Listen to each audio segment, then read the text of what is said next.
Well, hello everybody, and welcome to Unrated. This is Q, your host. Thank you for tuning on for this episode. And man, I'm tired, Deb. I'm tired, man. Yeah. I don't know. I mean, this is gonna be the weirdest intro ever. Like, I have been falling asleep at like 9:30 p.m. for the past week. Wow. I don't even know why. Like, I'm usually a kind of guy who, like, I can be up to like 2 a.m. no problem. Mm-hmm. And normally that's where I get my gaming done, like late at nights. You know, like I'll game from like 11 to like 1. And then I'll wind down for like 30 minutes. And then I'll probably go to bed at that point. But the last week, I'm just like, I'm struggling, man. Wow. I don't know what's going on. I wish that was a thing for me. Like, I get to bed at like 9:30, but no, not at all. Well, you got to record on Rated, and then you got to record OT, and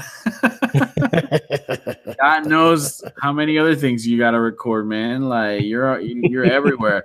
But anyway, thanks. Welcome to Unrated, everybody. Yeah, we're just kind of rough around the edges lately. I think in the last episode I completely bombed the intro. Like, I just completely just stumbled over it. But Dev, hey man, let's get to you, man. How have you been, man? What's been happening over in the West Coast, man? Well, it's been rough. My mother-in-law did pass away, so we had her funeral last Saturday. I'm sorry about that, brother.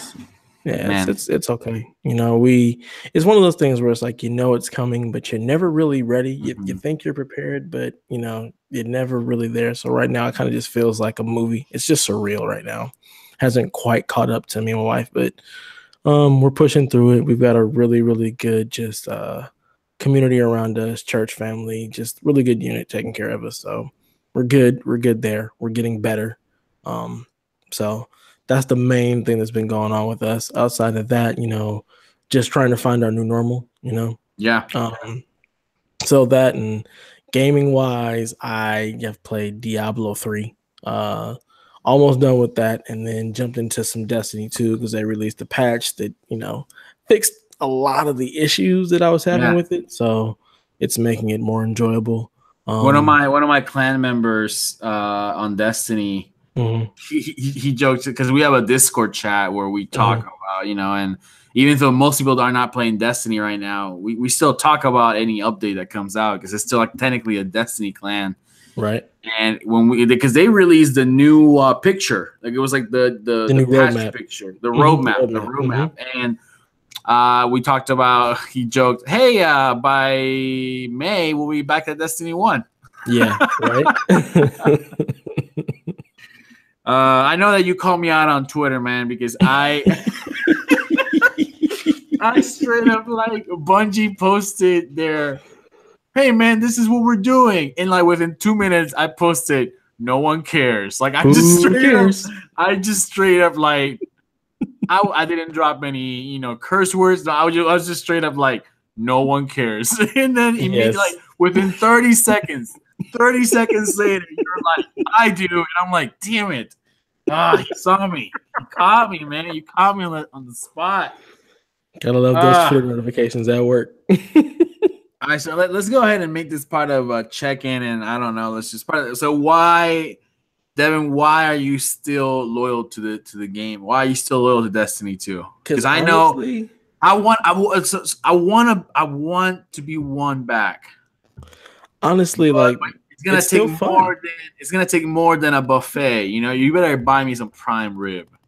I feel you, because honestly, I haven't been playing Destiny at all. Like, I pretty much the latest expansion came, I did the campaign for it, and that was about it. Like, I haven't played Destiny in like 2 months, 2.5 months, because there really just wasn't anything there.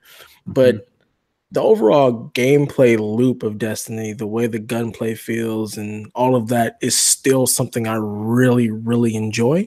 So it's something that, I am always willing to go back to when they fix it and they add stuff for me to chase. So them, like you said, being able to get back to D1 by May, I mean, that works for me because I still own the game. I'm still going to play the game. I still have a very active clan. Like, we have our clan chat and people are constantly talking. So they're still trying to get raid. Like, there's supposed to be a raid run tonight. So especially now that there's actually stuff to chase in the raid, like the raid gear actually has perks. And if you have the raid gear already, it retroactively has like the raid mods. So stuff like that. Just bringing more things to the game. Like you said, making it closer to D1. We'll get 6s soon. Iron Banner is going on and they fixed like the way the loot is distributed in Iron Banner. So, it's Destiny. Like, it's a game that I enjoy. I love the way the gunplay feels. I love the way the guns feel. The way popping a headshot in that feels like nothing. There's no other game like that. So it's still something that I'm gonna always kind of fall back and play if there's more content for me to actually go through. So I mean that's really it. So between that and possibly picking up Monster Hunter in the next week or so, that's what I'll probably play. That game is dangerous, bro. Monster Hunter. I feel like I can't look at my phone without that game popping up somewhere. People are loving that game. It's like co-op.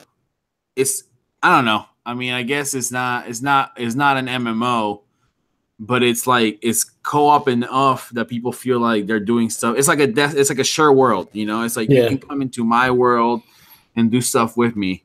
And the other day I was tempted. I was like, I was walking through the valley of death and I was like, maybe I should buy Monster Hunter World.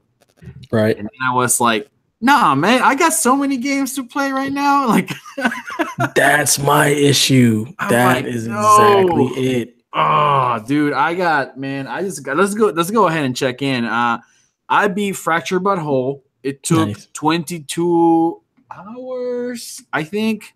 33 out of 35 achievements, which I'm assuming on PS4 would be 30. It's the same amount of trophies. I mean, that's for most games. It's like the same.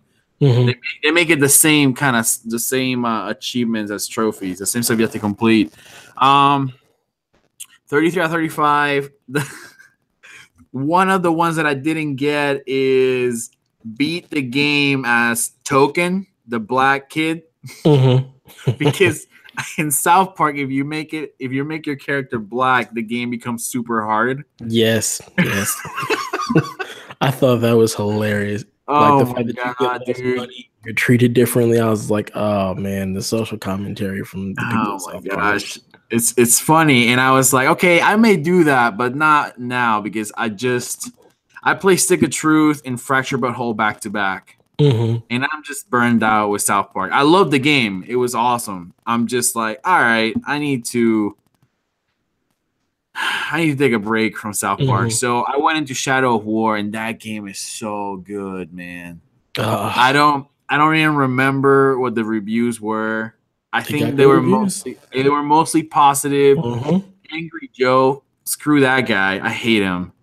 I feel like sometimes I agree with him like 100. I'm like, dude, this review is dead on. And then some reviews, I'm like, screw you, man. What do you know? Fat bastard. What do you know about video games? You guys got a freaking like green screen, whatever, blue screen, and whatever. Man, shut up.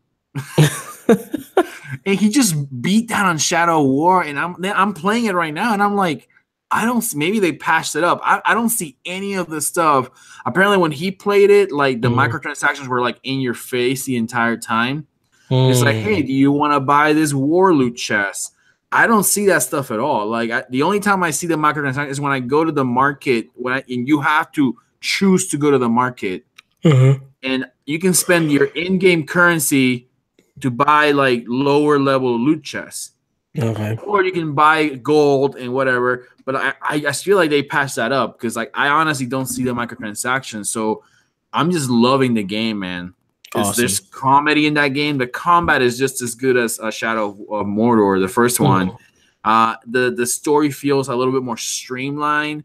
I feel like it's a better version of Shadow of Mordor, and Shadow of Mordor was Game of the Year for a lot of people, or it was like a Game of the Year candidate. So obviously, this game came out in a year where you have Mario Odyssey and Legend of Zelda. So it didn't stand up to those games. But man, like if this game had come out I don't know, maybe 2 years ago, 3 years ago, or maybe even this year, it would be. This year, like, I mean, it would be up there. Yeah, I think last year was just a good year for games. Absolutely, I've got so many things on my backlog. Everything you just mentioned is actually on my backlog to play, installed in my system to get through eventually. Mm-hmm.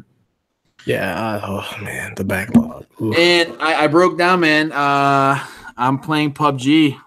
Oh. But here's the thing. This is what happened, though. What happened was what had happened was I was not gonna buy PUBG because I was like, I feel like on Xbox, if I had a gaming PC, I would get it because it's running really well on PC right now.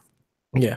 But I'm like, on Xbox, I'm just gonna get upset. You know, I'm just gonna get upset. I'm gonna get angry at the the awful frame rate, at the glitches. I'm just gonna get upset. And right now, it's like I'm not craving a game right now. I don't need a game right now. I have plenty of single player games. I have plenty of multiplayer games. I'm not gonna get it. But one of my best friends, he wouldn't stop like saying, "When are you gonna get PUBG? When are you gonna get PUBG?" I love you, Drew, but man, like that shit drove me crazy, bro. And then suddenly he's like, "You know what, man? I'm gonna buy it for you." So he sent me a digital code for a GameStop gift card, and I bought to buy PUBG. I mean, it's like a $25. I mean, it's not like crazy. I think it's 30, right? 30 it's 30. Yeah, you're right. It's 30, and he bought it for me. So now I have no excuse, man. It's like I'm like an indentured servant. It's like hey, it's time to play PUBG, and I'm like, I know. All right, I'll get on. No, it's fun. It's fun, and I mean, it's one of those games where like you go in and you're like, okay, I know this game's gonna crap out. So I'm just going to enjoy it for what it is, you know? Right. It's like playing it's like it's like you're part of the fun is how shitty the game looks. I'm trying to think. There's another game that was like that. Like it looked awful, but it was a lot of fun to play. And I can't for the life of me think of what it was. I think it was a shooter also, and it's not Counter-Strike. Yeah. Man. It just I don't know. I can't remember. But yeah, there's definitely some janky looking games, but they're just fun. Like it's a good time. Yeah.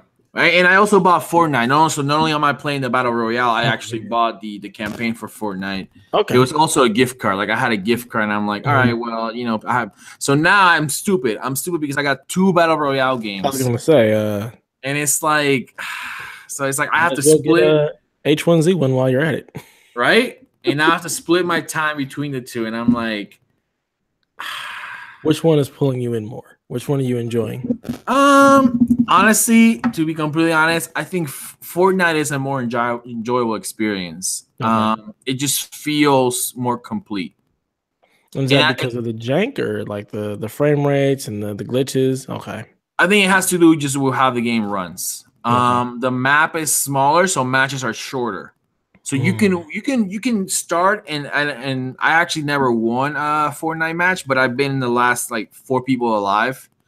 You can finish a Fortnite match in 25 minutes. Like go from like 100 people to the last one alive in 25 minutes.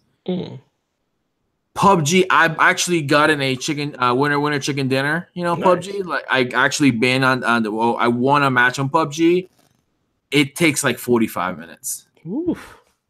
And that, I mean, maybe you can probably push 35, if people die quickly, if people just gun each other down. But I feel like just like that, it's just, and the map is so much bigger, and it's just like, it's a fun game, but it's just, there's a lot of lulls between action. Okay. And I think that's just something from Battle Royales in general. I think that's just something that's going to be part of that, because if you put everyone in the same chunk of terrain, it's just going to be a bloodbath, right? So that's not the point. You want people to run into each other as the map is getting smaller and smaller.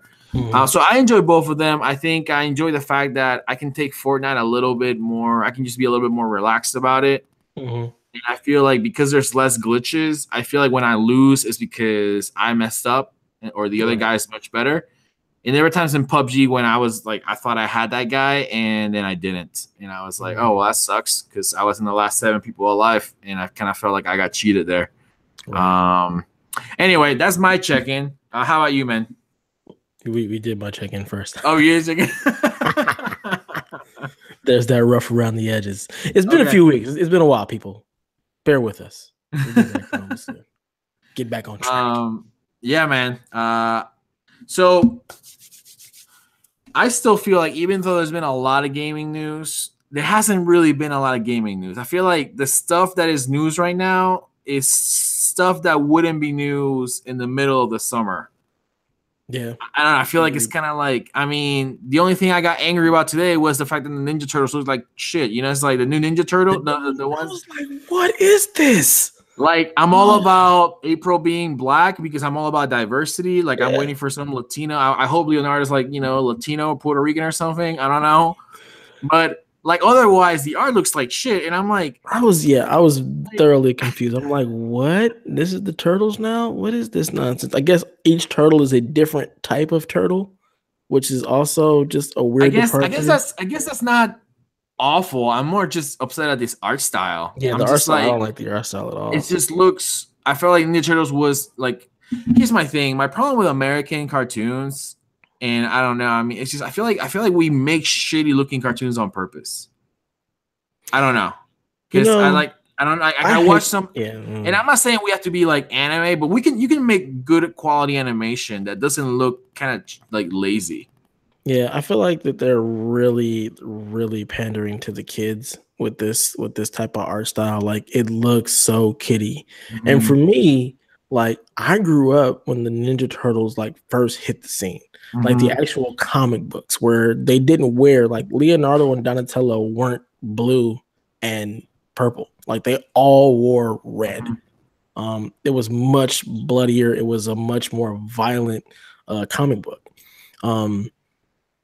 So I'm used to like the gritty turtles, even the cartoons that came out in like the late 80s, early 90s, the original cartoon, like it just wasn't as goofy looking as this. Like it just, I don't know, man. The art style is so weird. April O'Neil looks like a kid.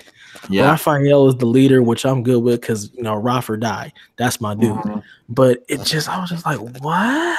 It just looks so odd. And I wish they would just Raphael looks like a tank, which is awesome. He looks just like a freaking tank. Yeah, I didn't mind the changes in like, oh, well, they're each different turtles. I don't mind the fact that they're different sizes. I guess I'm okay with that. I don't know. I mean, I guess I grew up with TMNT, yeah. And I'll watch a couple episodes just to see. I don't know. I mean, I'm probably not going to get hooked on it because it's for kids and it's meant to be for kids. But I don't know. Just because I grew up with it, I'll probably watch it and see.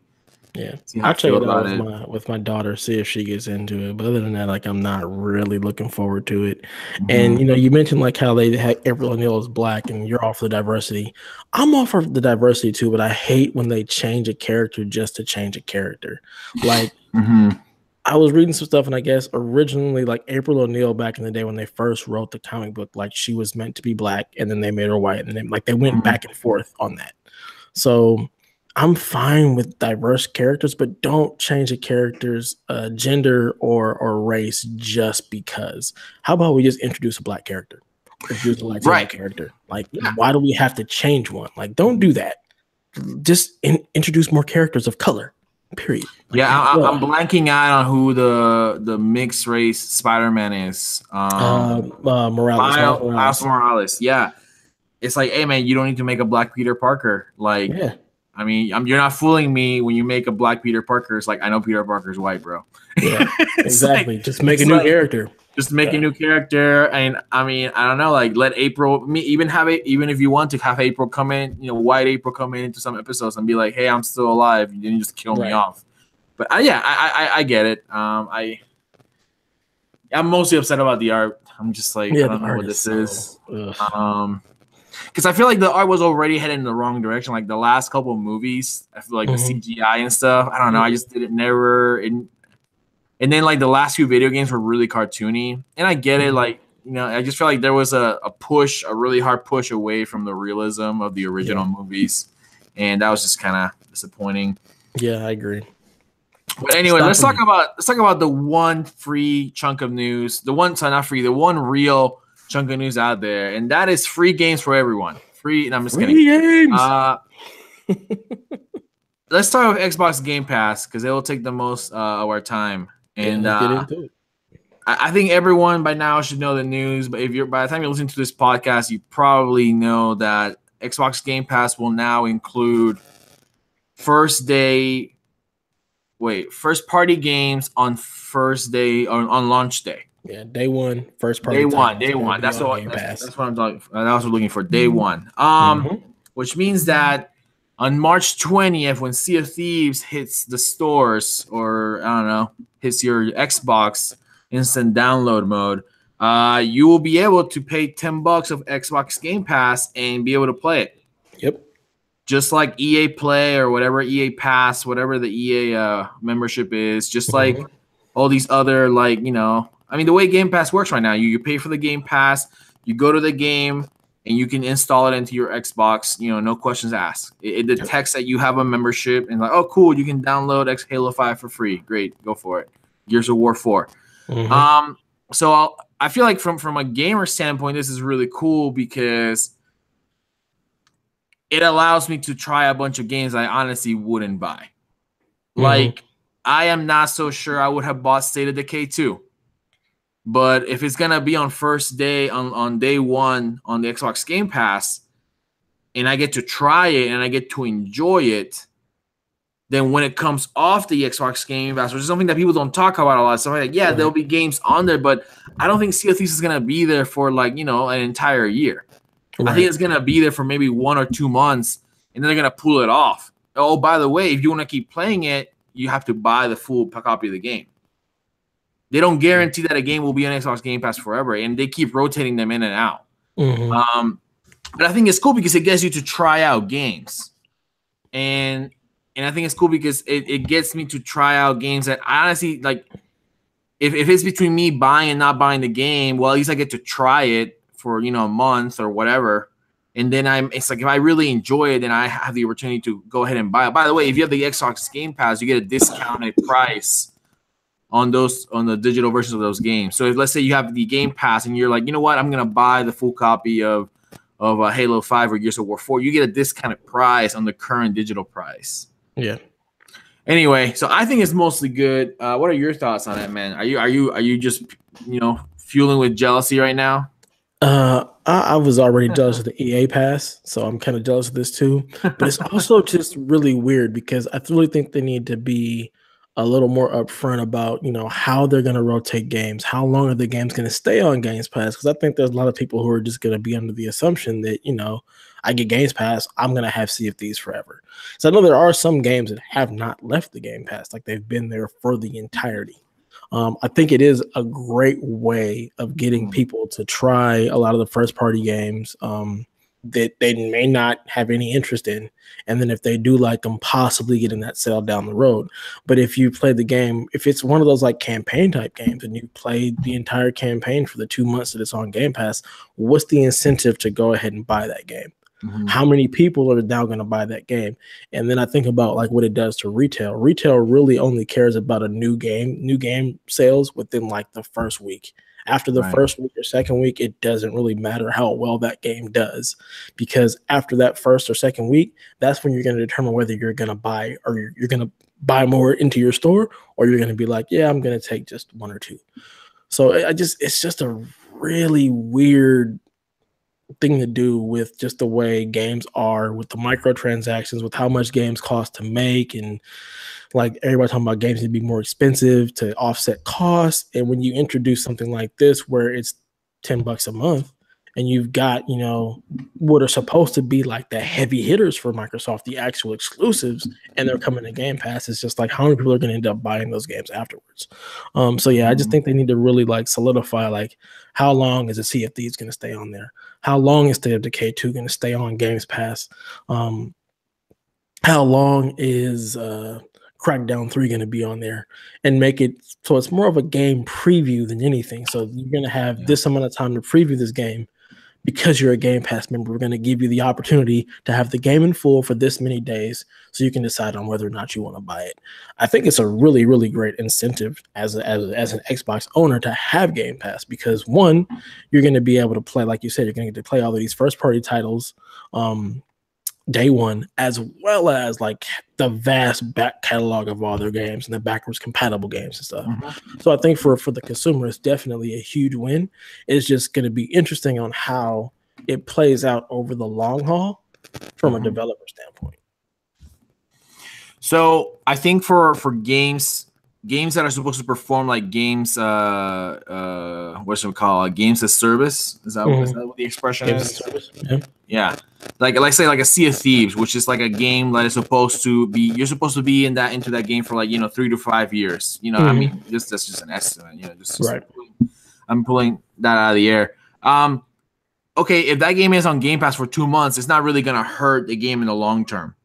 Because if you get a population of like 5-7 million players on TFC for 2 months, and those people get hooked on that game, and then that game goes off Game Pass, I'm like, man, like I have a community there now. I'm gonna go pay absolutely, this kind of price for it. So it doesn't hurt that game as much, because what you want is you want to get people in, you want to get people hooked on the game, even if you're losing money on it. If that means that down the road you're gonna have 3 to 4 million people buying the game and actually being in it for the long haul. Yeah. Plus, microtransactions and stuff like that, and whatever. But you did mention, what about single player games? Let's say like a State of Decay, right? A State of Decay was like, say, well, you invest 30, 40 hours into it and then you're done. Are those games gonna, our first players, our single player adventure games like State of Decay are gonna survive something like the Xbox Game Pass? My idea with that is, let's say a game like Sunset Overdrive, right? I don't know right now. I don't know from the top of my head how many copies that game sold. It didn't do too well. Let's say that game sold at the most. I could be completely wrong, and I'm just estimating here. Let's say that game sold 1 million copies. So that's like $60 a pop. I think that game was $60. What retail? Yeah. Yeah. So 1 million copies. So that was like what, 60. I mean, and this is once again, I'm not pulling the science here. I'm not being a math whiz. I'm just putting shit together in my head. $60 million. You're bringing in $60 million for Sunset Overdrive. 60 times 1 million. So $60 million minus how long however much it took to make. I don't even know. I don't even know how much it took to make a game like Sunset Overdrive. But instead of 1 million people, you get, I don't know, 10 million people paying $10 a month for Game Pass to play the game. At some point, I'm thinking Xbox is saying, at some point, we're going to get enough people on Game Pass, and we're going to get enough people actually installing and playing a game like Sunset Overdrive. If Sunset Overdrive came out, this spring, if it had come out this spring instead of a few years ago, whereas like it's going to make up whatever we would have made selling the game in retail. That's what they have to be going for. That's the only way, but then you got to think about that. $10 is going to get split across how many different developers. Like, you have to have a huge install base, I would think, to be able to offset the cost for multiple games. And like you said, with I think Sea of Thieves is the perfect game for it. As long as they continue to push content out for that, and that game has a roadmap of continued support, then yeah, that is the perfect game to put on the Game Pass, because yeah, you play it, you get hooked, it goes off Game Pass, you're like, oh man, I need my Sea of Thieves. You go out and buy it. I think that's the perfect game. But like you said, it's going to be interesting to see how, like, a Sunset Overdrive, which actually only sold 320,000 copies. So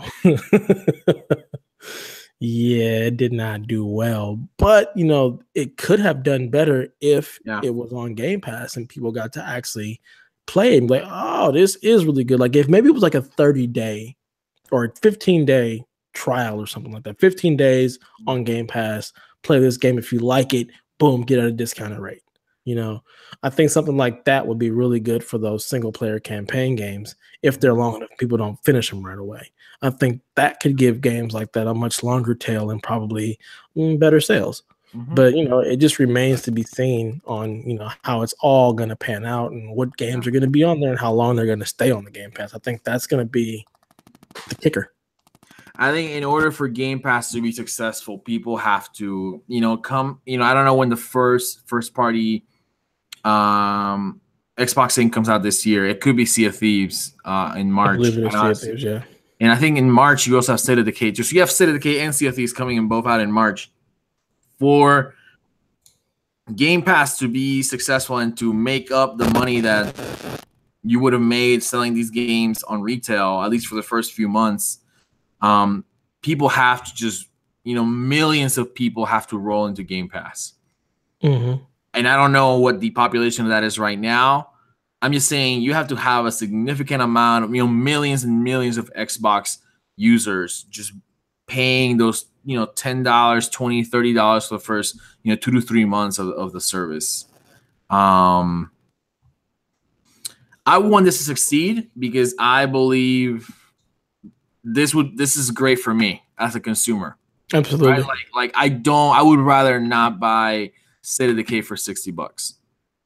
I would rather, I already pre-order CSE, but if I can play it for the first couple months on Game Pass, I would rather not pay, I forgot how much I paid for that game. I think it's $60 also for Sea of Thieves. Yeah, it's a full title. Yeah. I mostly pre-order for the beta, but I would love to just cancel that and just, pay for $10 of Game Pass in March. Yeah.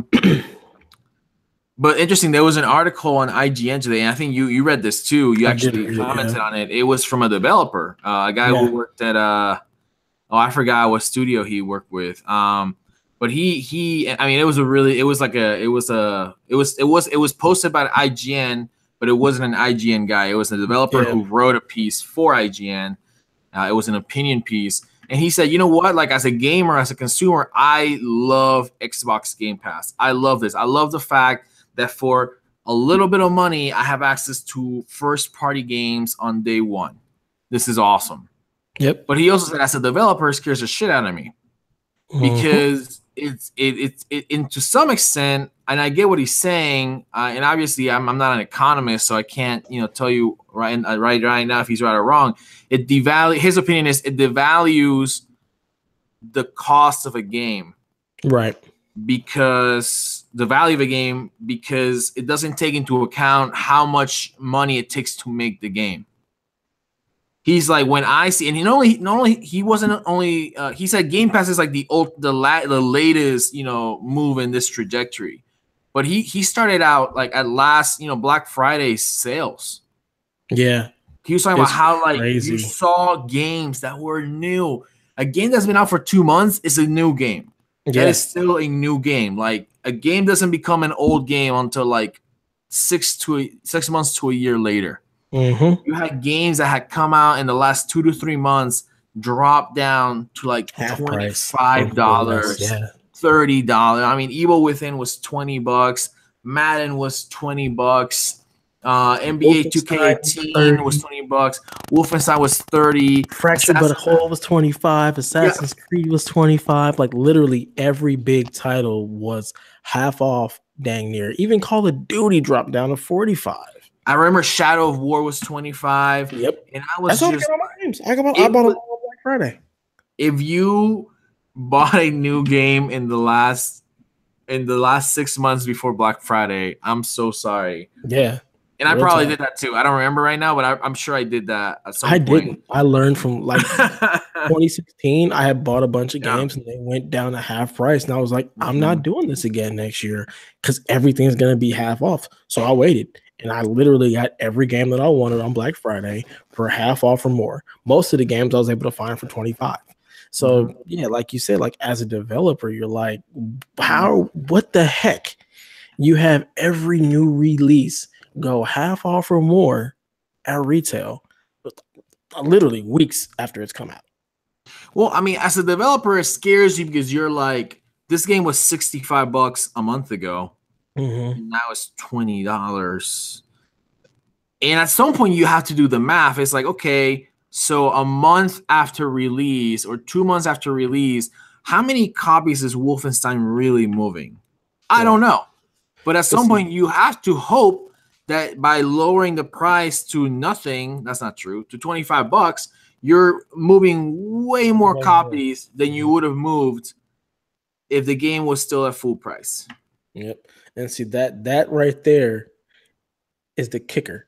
Because At retail, games are sold marked up by about $6. So again, like the retail business wants to move those units as soon as they get them. So if you're getting people not buying any of the games day one, and they wait 2 months later to get them at the Black Friday sale when retail is selling them at a loss, they aren't seeing any money on those sales at all. They're losing money. Gaming is a drainer in retail, just period. You don't make money in gaming at all. I think when I worked at GameStop, they told me they make 10% on new games because like it's like nothing. They don't make. I mean, that's why they drive their used games, because that's where they make all their money. You don't make anything on regular sales. So if I'm gonna be not selling anything day one, and I'm gonna drop the price of it to I'm losing way more than I'm paying for it on Black Friday, why am I gonna order a bunch of them? I'm gonna have enough of them to get people into the store, but I'm not gonna buy a bunch from the developer. Why? For what? I'm not making any money on it, and I'm not gonna sell it till it's half off. Why am I gonna order this product? Why am I gonna keep this product on my shelves? So I think that's it. Like I said, it's for retail. It's a nightmare scenario. Well, and you touched on this just now, like, and the guy talked about it in the article. The developer, he said, what Black Friday told gamers, and obviously not everybody, because people, some people are like passive gamers, and they'll buy Madden when it comes out because that's when people are playing it. So they're gonna pay $60 on it because you want to play it when it came out.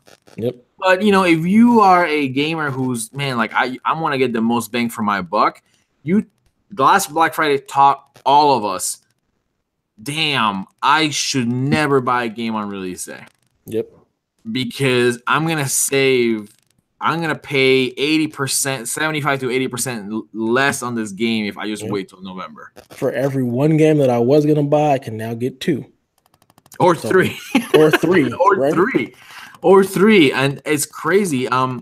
It's crazy. I was surprised how many games I got over Christmas. And that's never happened before. Yeah, same here. I never picked up. I keep looking over here because I'm like, I think I picked up like 11 games. And at some point I was buying games and I'm like, I'm not even sure I won this game, but it's $20. Right. Like I probably wouldn't have picked up Fracture with Whole at the time that I did if it hadn't been for Black Friday. Like there was just like, I'm like, oh my God, it's like $20. Like, it's like, okay, yeah. I think it's back at 45 now. It's like, yeah, for sure.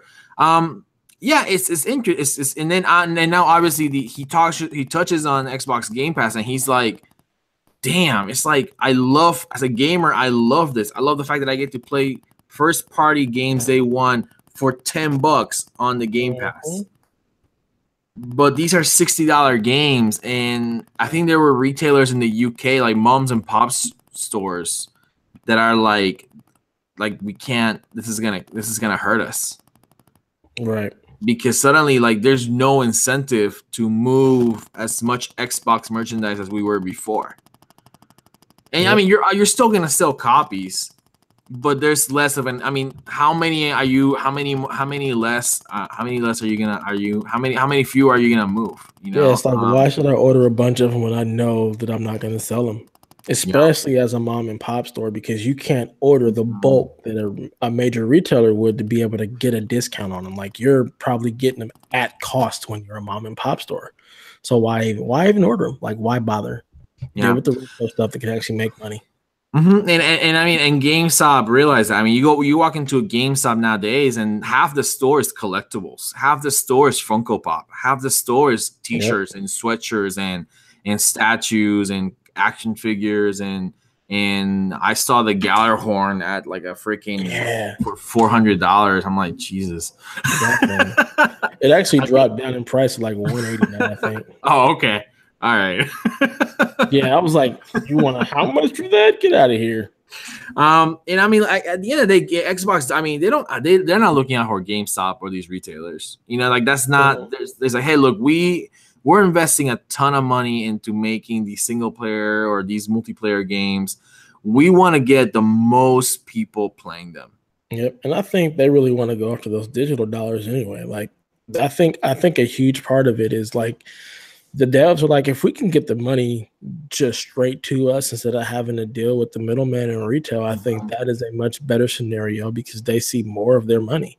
But it's all about infrastructure. As a whole, as a country, we don't have the infrastructure to really support digital gaming, and that's why we don't see it, as prevalent. Like, it's continued to grow tremendously year over year, but we're still not there yet. Because then it becomes, as a retailer, why the hell would I sell this box? Why would I sell the Xbox? Why would I sell the PlayStation when you're going to turn around and I'm not going to see any more return on that investment because you're going to be buying all your games digital? I mean, accessories, and those are the one thing where they actually make money because they're marked up high enough to do so. But otherwise, why would I sell a PlayStation if I'm not going to make any money off sales at all? What's the point? I really, best of luck to Xbox. I'm excited for this. I am too. I think it's great. As a consumer, I love it.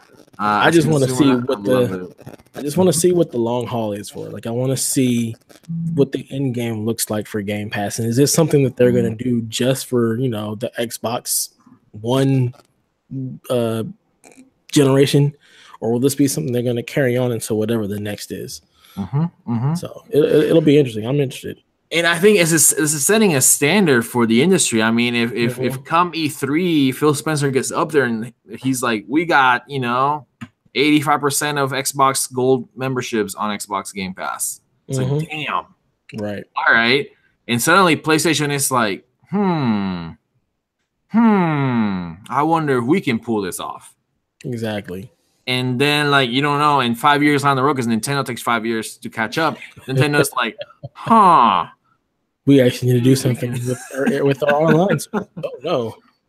Oh, man. The next Nintendo console is going to be not a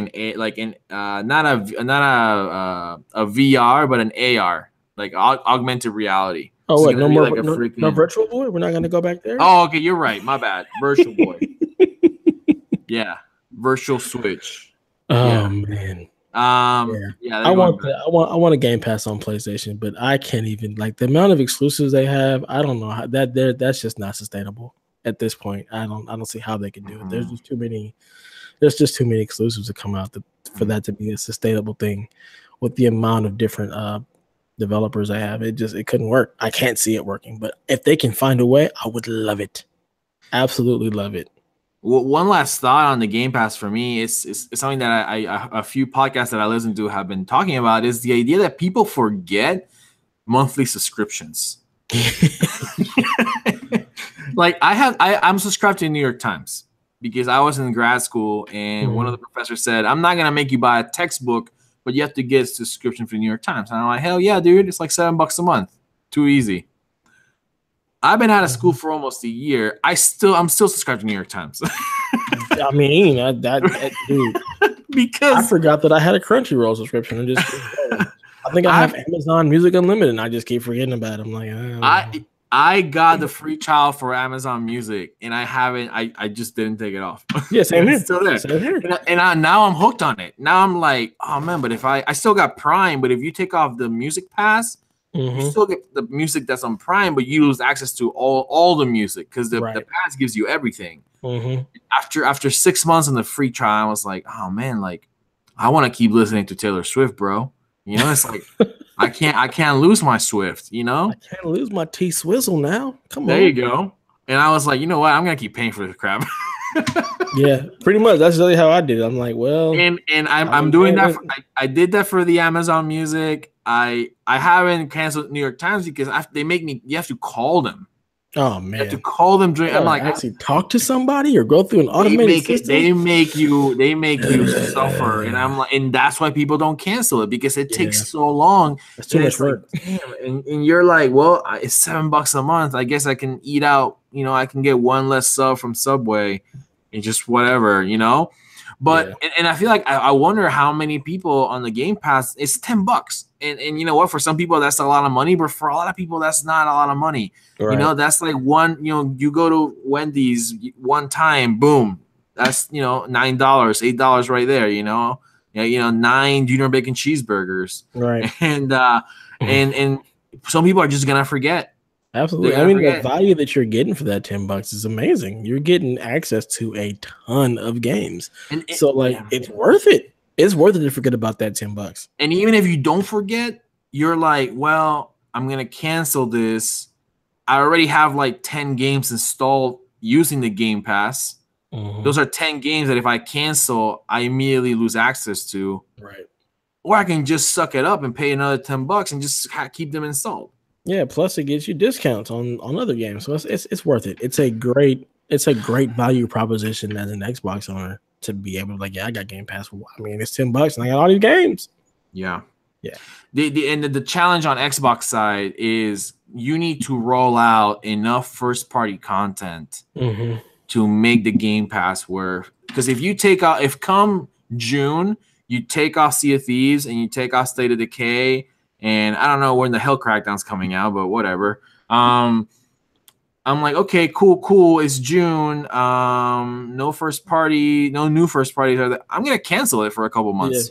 Yeah. What's next? I'm good in the summer. I got some stuff. We'll just sit back and chill. And unlike the New York Times, Game Pass is a couple clicks away. I'm like, click, cancel membership. And so you have to. And if this means that Xbox has to get their shit together and they're gonna roll out more first party stuff. Great, excellent, but they have to keep the people engaged because otherwise you have people coming in and out of the pass, and maybe they're okay with that. But I would assume you would want them to stick around and just let that pass renew every month.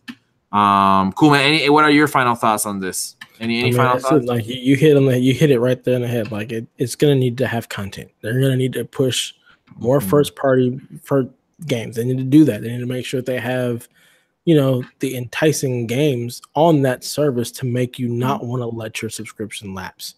You want to be like, oh man, I can't let my Game Pass lapse. This is coming out next month. Oh, I can't let my Game Pass map. This is about to come out. So it's got to be something. There's got to be that carrot, that you're constantly chasing. Like, oh, this comes out. Oh, this comes out. Oh, this comes out. You got to make sure that there's stuff that's going to keep enticing people to not let their subscriptions lapse, because once you let it lapse, you're that much less inclined to renew again. So I'm gonna let it lapse. I know my weaknesses, man. I'm gonna let it lapse.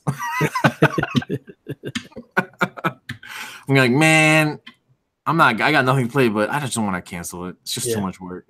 Yeah. Like I said, I'm the same way with stuff like that. I'm like, oh man, I forgot about that. I'll remember next month. Nope, forgot. Speaking of Sea of Thieves and I'm gonna pass the steering wheel over to you and take us out of gaming. Well, not quite all the way, but just what do you got for us this week, man? So let's talk about esports. Let's talk about esports. So I don't know if you've been, keeping up with it, but esports is really making a push. You've got the Call of Duty League. You've got the newly started Overwatch League, which has a pretty good following. They've got teams and cities all throughout the world, actually, which I think is pretty amazing that you're able to actually have a league that is actually truly worldwide.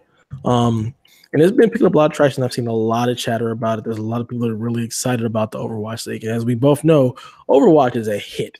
Like, that is a game that people really, really like. And it's also fun to watch.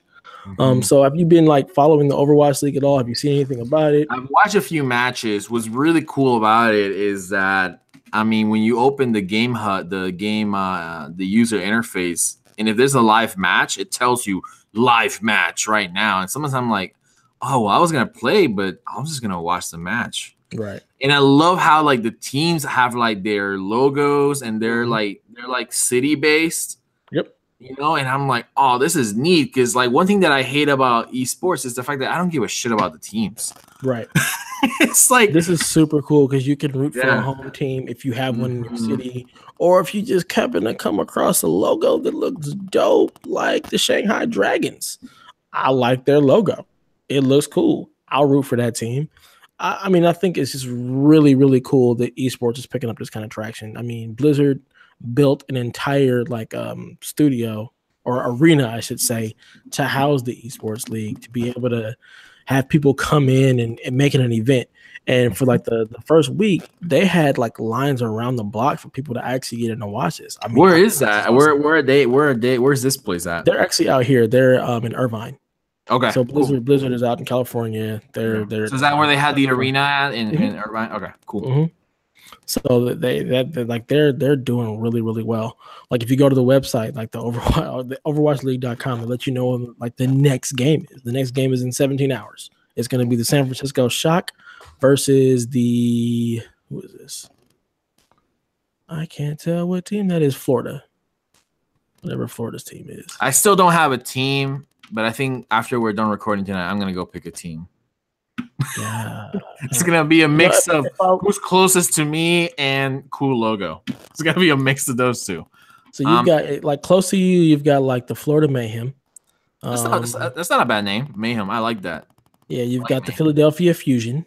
I hate Philadelphia. Screw those guys. You've got the Boston Uprising. Okay. Or you've got the New York Excelsior. Ooh. That's a sexy name. Yeah. Excelsior. Okay. And of course, like every other sport, Los Angeles has 2 teams. Oh, of course. Why? And same with Dallas, and same with Texas. Texas has 2 teams. So in LA, we've got the Los Angeles Gladiators and the Los Angeles Valiant. Who are the Texas teams? The Texas teams are the Dallas Fuel and the Houston Outlaws. I kind of like Houston Outlaws. I'm not gonna lie. The logo is pretty cool too. I may think about Houston. I may think of making that my team. Here's the thing about, I love esports. I'm a huge proponent of esports, and I just think this is what esports kind of needed. They needed a huge investment into, obviously people watch, obviously people care, people, the winners get a ton of money from tournaments where there's Dota 2, League of Legends, Halo, Call of Duty, whatever the game is out there, you're making money from winning these tournaments. But as a consumer of the content, I haven't found something that makes me come back every single time. Esports for me, it's like, oh yeah, there's cool. I just saw on Twitter there's a Rainbow Six Pro League starting in 20 minutes. Right. Let me watch it. But it's never like, oh shit, tomorrow at noon gotta catch my Overwatch match. It's like that, there's nothing that's ever felt me be compelled like that. Yeah. I think this is the start of it because there's actually this is the start of it. Root for, you can actually, if you live in Florida, you're like, yeah, we got a team.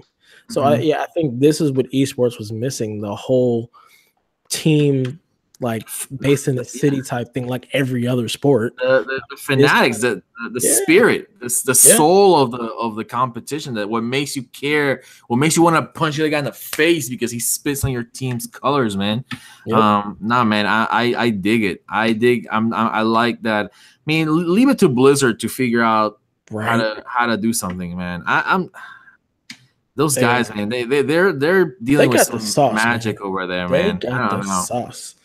Yeah, it's pretty cool. And I know there's a lot of colleges that actually have esports teams as well. So they need to actually start to have leagues with the different college teams. Because there's you can think like UC Irvine, for example, you can get a scholarship to play on the UC Irvine team. Like I think they have a League of Legends team, and you can actually get an esports scholarship. So I really think that they need to start doing something like that as far as college sports, start to push that a little bit more like the way the Overwatch League is. And I think you'll start to see a pretty big push for esports. I know the Madden League, the Madden Championships actually start tomorrow, and they'll be televised. I was watching some of that tonight. They had like a Redskins dude playing a Chargers dude. And the actual Ultimate League, it starts tomorrow at 5. So they actually have a whole a championship that'll be starting this week. So neat. And it goes all the way through March. So nice. Esports is a thing. I just wanted to see, if you were following, if you were interested. I'm following. I'm interested. I the moment I saw how the teams were structured, I'm like, oh, this is neat. I like this. Yep. I'm a fan of this. All right, cool. Well, to keep in line with the sports, hit you with a quick one right now. The XFL is back. I don't know if you remember what is the XFL? The Extreme Football League. It was a league that Vince McMahon with WWE had back in 2001.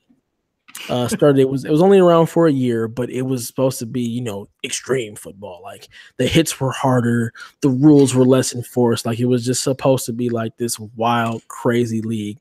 I mean, you could put whatever you want on the back of your jersey. So you had I would say probably the most popular player from the XFL was a running back who went by the name He Hate Me. And it was just this over the top ridiculous league, but it only lasted a year.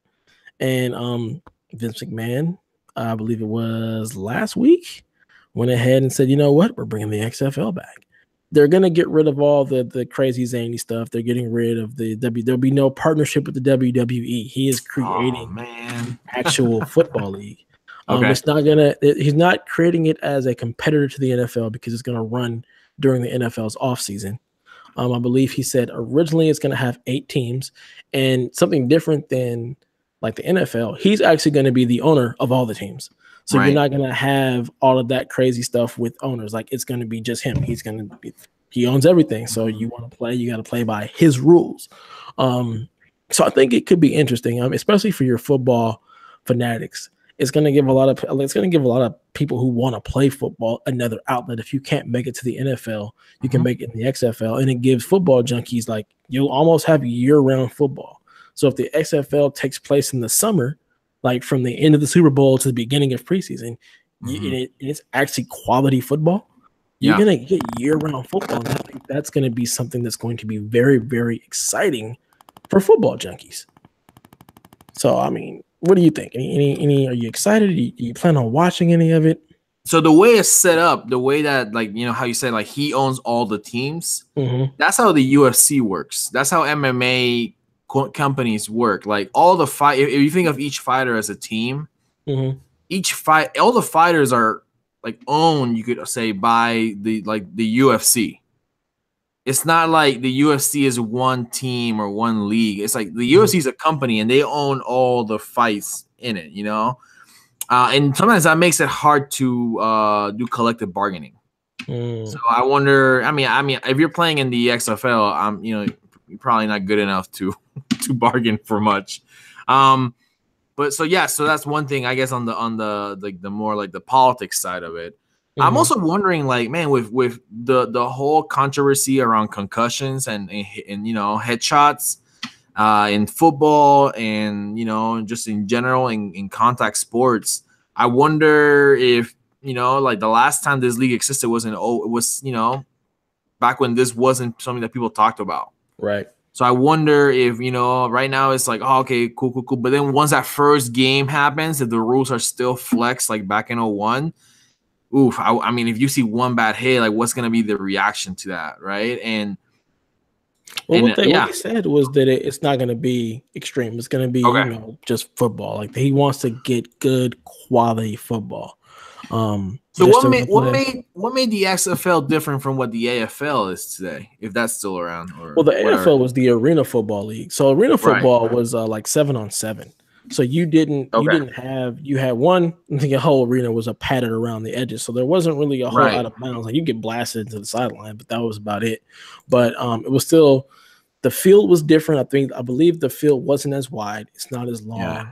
It was smaller, yeah. And I think it's 7-on-7 or maybe 8-on-8 because I think there's only like 2 or 3 linemen. So yeah, I want to say it's about like 7-on-7. It's like passing league in pads. So was XFL 11-on-11?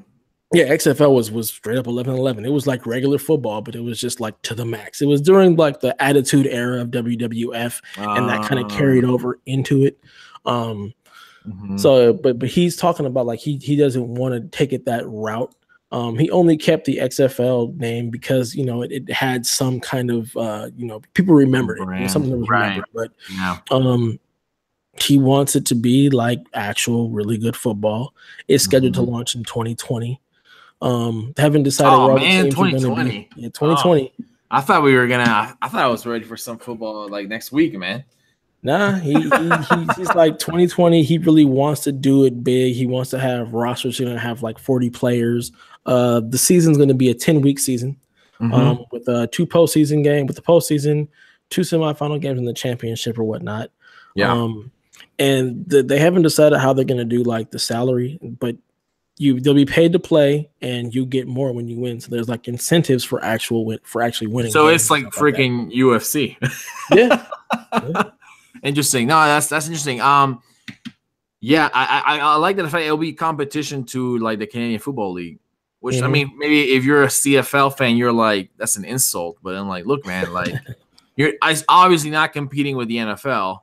I mean, just pure skill. I mean, you can't compete with that caliber and those paychecks Right. But I mean, if there's another way of people developing, and maybe I don't know. He did say he didn't want it to be like a developmental league for the NFL. Like he said, that's not the goal. Like he wants to get, like good quality football players. So we'll see what happens. I mean, you may have a lot of people who would normally be on practice squads in the NFL. Like, right. Well, why do that if I can go play in the XFL? Right. So we might get some really good quality football players. He also said you can't have like a criminal record. Like if you have a criminal record, you can't play in the XFL. So I'm sorry, Johnny Football, but you're not allowed. Well, I mean, that makes sense because everyone would be his employee. So he would be like straight up hiring people with records, right? So that's like that looks bad. That makes him look bad, right? As the employer. That's interesting. I wonder the $1 million. No, it's not $1 million. The $10,000 question is Tim Tebow gonna play in the XFL? I mean, he has a shot. I don't see why not. I would think that as Tim Tebow, as somebody who wants to play football, like this is an opportunity. I would imagine you take it. And I know he was saying like McMahon was saying there haven't been any like broadcast deals or anything like that yet. So I'm wondering how that's going to do. Like, is he? It's not supposed to be partnered with WWE, but would it be something that he would put on the WWE network as another incentive to subscribe to that? So that's a good point. I was thinking about this just now, and I'm glad you brought this up. I feel like for the XFL to survive, it needs to stream online. That's what I'm thinking. And I'm talking like I don't know who out there is willing to pick up this deal. If it's like Hulu or Amazon, or I remember for a while Twitter showed NFL games for a while, if only for one season, and then like they lost the deal to Amazon. I feel like if this can't survive on TV, because to be honest, man, like I'm not gonna get a cable subscription to watch XFL. Like I'm not gonna do that. But if you're gonna put this, if these games are gonna stream on the WWE app, and I can like broadcast the app to my TV or something, or I can just watch it on my phone or my computer, great, I'll watch the games. Yep. But if you put this on freaking TBS or TNT or TNT still around? No, that's Spike. TNT is still around. Wait, what was Spike? TNN? I think TNN. Spike is still around too, but I don't know what it was before. I was trying to remember what. Okay, yeah, TNT. If this is gonna be on FX or something, I'm like, look, man, I'm not gonna watch it. Yeah, for cord cutters, like, yeah, it's not going to be something that's going to entice you to get a cable subscription. No, but if there's a subscription package that I can get through Twitter or through the WWE network or something like that, it becomes a much more viable option because I don't have to pay, into cable, especially if it's something I already subscribe to. Like, I think that would be like his best bet, to go with something that people already have a subscription to, and this becomes an added bonus. So like if you're an Amazon Prime member and he partners with Prime, you now have access to the XFL. You're going to get more people on Prime who want to see football all year round, especially with Amazon having the deal they took from Twitter. So, it definitely needs to be, for this generation, this age, it needs to be something that's streaming. I think the XFL should go on Xbox Game Pass. But only for the first half of the season. If you want to watch the playoffs, you better get the subscription on WWE. Hilarious. Oh man. Oh, it's not a half bad idea, to be honest. Right. I would watch XFL on Xbox Game Pass. I would almost be like, somebody give me an Xbox so I can do that. Oh man, I'm looking forward to XFL. To be honest, I'm all about creating more opportunities for athletes. I'm all about like breaking the mundane time between the Super Bowl and September. Yeah, don't get me wrong. I love NBA, but it's just a different. That's my bread and butter. I know. It's a different. It's just a different feel. And I'm all about. I mean, there's times even during NBA, even at NBA at its best, where it's like when the playoffs, where I'm like, this is cool, but I wish there was something else too. I'm at the point in my life where baseball doesn't do it for me. I keep up with baseball, like I keep up with stats, I keep up with teams. I don't watch baseball. Right. Just weird. Like I will keep up. I know what's happening in baseball during the season. I don't tune into games. It's really my relationship with baseball is really strange. Yeah, I don't watch baseball at all. Like I like seeing it in the beginning of the season because it looks really, really pretty on my television. Other than that, I don't follow baseball. I just can't get into it. It's too slow of a game for me. Just way too slow. Now, when the Nationals here do $15 ticket nights, I'm like, hell yeah, dude, I'll be there. For a ticket. I mean, I'll just pass. If the game's boring, I'll just pass out and wake up and then go home. Now, this is good. Well, thank you for bringing up these news, man. For bringing up the Overwatch East League and XFL. Both things to look forward to. Absolutely. For sure. Deb, where can people find you outside of Unrated? You can follow me at Dev A Tyus on the Twitterverse. Come holler at me, talk some trash, tell me Destiny sucks. Whatever you gotta do, just come start a conversation. I'm generally around on Twitter. Also, come check us out on our Discord. I can't tell you how to do that. I don't even know. If you follow PSVG on Twitter, we do post out. Come join us on our Discord. It's free. Come chat it up. We talk about everything: sports, games, news, whatever. Come holler at us. Yeah, definitely come into the Discord. I'm pretty sure if you go to the playsomevideogames.com website, there's like a link there that you can, like a banner you can click, and it takes you to the Discord. Also, if you go to the at PSVG on Twitter, I'm pretty sure like once a day or once every couple of days, they do a tweet. Donnie or Kevin launch a tweet where it says, "Hey, join the Discord." Yep. Join the community. It's free. We're not gonna charge you. It's not on the Game Pass. Actually, you have to. It's free, so don't worry about that. Yep. As for me, you can find me at Unrated Podcast. If you ever, see me tweeting about talking shit on Destiny, feel free to call me out. I couldn't help myself. Nah, man, it's good. I knew it was gonna get me in trouble. I'm like, damn. I know. I just gotta drop this heat. Because I know there's a good chance that the guy tracking that social media, that Twitter account is Deej. And I'm like, if I steal 2 seconds of Deej's time, this was good. Yeah. So check out the rest. And something that we want you to do, if you guys are awesome, is to review the PSVG on whatever app you're using. If you're on the iTunes app, then go to the iTunes and give us a review. If you're on Google Play or whichever app or a platform you're using to download a podcast, just feel free to please give us a review there and just let us know what your thoughts are. Absolutely. So on that note, thank you for joining us for Unrated. It's been good.